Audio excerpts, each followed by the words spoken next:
I'm Steve Lance, and it's 5 o'clock in Washington, D.C., and compelling testimony still ongoing inside of a Georgia courtroom in Fulton County. DA Fani Willis on the stand as we speak, and we'll be going back to her in just a moment. But first, let's bring up NTD's legal correspondent, Arlene Richards. Arlene, tell us, what have you been seeing so far? So just to give you a little background on the case, this all started earlier in January when one of the defendants filed a motion to disqualify Fani Willis and Nathan Wade from the prosecution.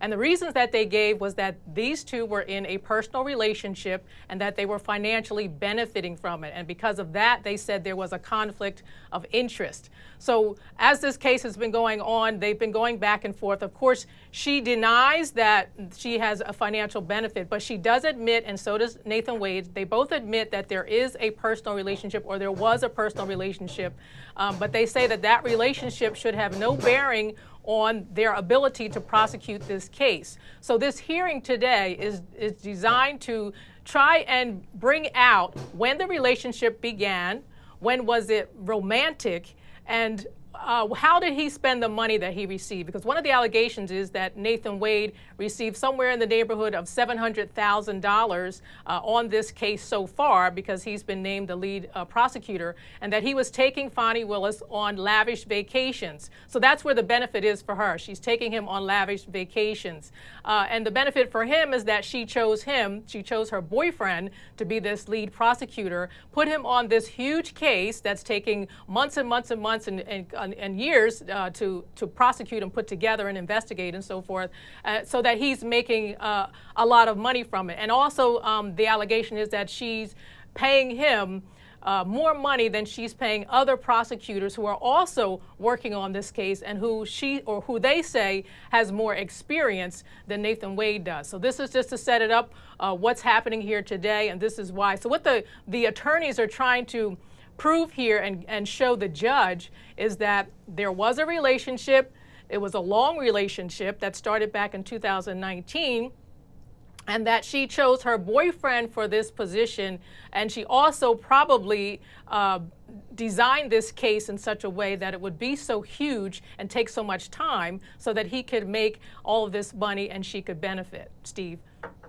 Arlene, one of the most fascinating aspects of this afternoon was the fact that she actually showed up. I don't think she sort of caught a lot of the attorneys in the courtroom and the judge, I assume, off guard with her appearance. But, you know, you mentioned the details of her relationship with Wade sort of playing out and the posturing to try to extract more connections and a timeline. Could you tell us a little bit more, as it seemed to get pretty heated in the courtroom at times? Well, let me just set the stage for her coming into the courtroom. So there was a back and forth between the attorneys and the judge about whether or not she should testify at all. And Nathan Wade had just completed his testimony and he left the courtroom. So she's not in the courtroom yet. And what's supposed to happen is she's supposed to wait until they call her. So they're in the middle of having these arguments about whether or not she should actually come in, and she just walks in.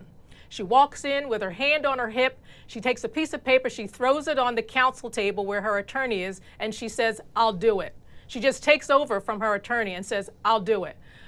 They try to finish up their argument, and she just says, "I want to do it. I'm willing. I'm here. I'll do it." And she walks up to the stand. So she walks in already with kind of a hostile posture. Now, she says she's not hostile, but she's angry. And then she says on the stand, "These are all lies. It's nothing but lies. And I can't wait to talk to you about it because I want to have a conversation about it because you're just lying." And she's directing this to the attorney who filed the motion in the beginning, Michael Roman's attorney.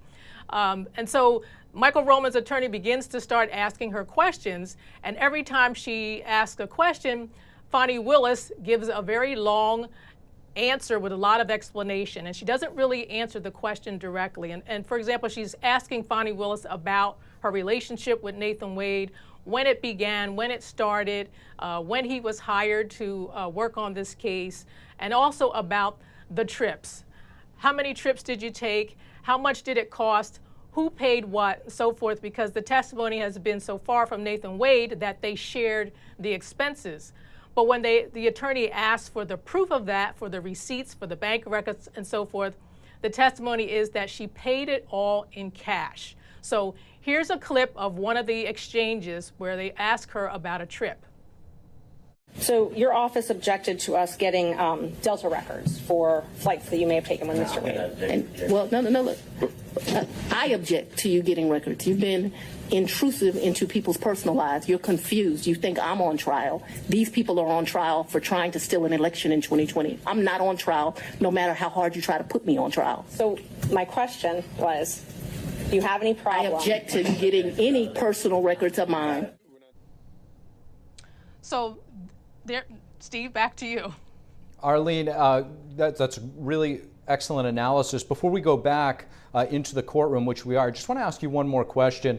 You know, you talk about the disposition of Miss Willis. I think it's important to remember that she's actually also a very seasoned attorney. After all, she is the district attorney of Fulton County, so she knows what she's doing. You know, Special Prosecutor Nathan Wade also knows what he's doing. He was on the stand as well today. What aspects of his relationship with DA Willis did the lawyers sort of hone in on, did you pick up? So I think the questioning was very similar. They're trying to pin down, or you know, in a romantic way, and both of them are saying that they met in 2019, and they were friends. They became friends. They became, you know, colleagues. I'll say they were colleagues. They both were judges in municipal court at the time. And then it evolved into a point where she hired him to be this lead attorney, which was in 2021.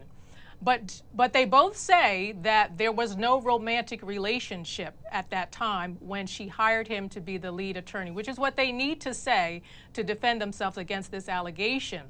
And they both say that the relationship didn't start until 2022, which would have been closer to the time that the actual investigation was pretty much already in process for a while.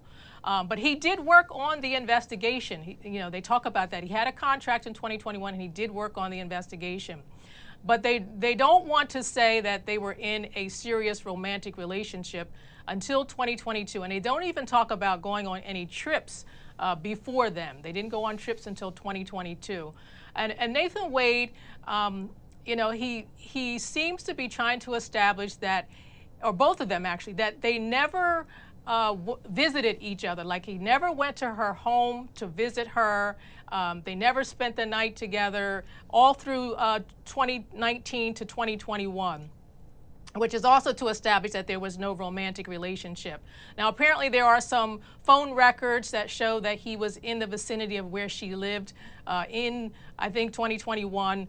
He says there are other places that he would visit in that vicinity, such as an airport, but he didn't really go to her home so much. And at that time, she was living with a roommate who they both know and who worked at the courthouse. And so he said sometimes he would visit for that person, or they would visit to talk about documents. But he never visited for a romantic reason. So this is what he's been saying a lot in his testimony. Arlene, fascinating stuff. I do want to bring it back right now. We're going to go back into the courtroom, Arlene. Thank you so much for that analysis. So is Russia targeting U.S. satellites and out of space? The White House now confirming the nature of the national security threat flagged by the House Intel Committee chair. What we know about that potential disruption here on Earth. And how effective are the COVID-19 vaccinations? Lawmakers today grilling the CDC and FDA officials about why they've largely ignored the vaccine injured. That and more when we return.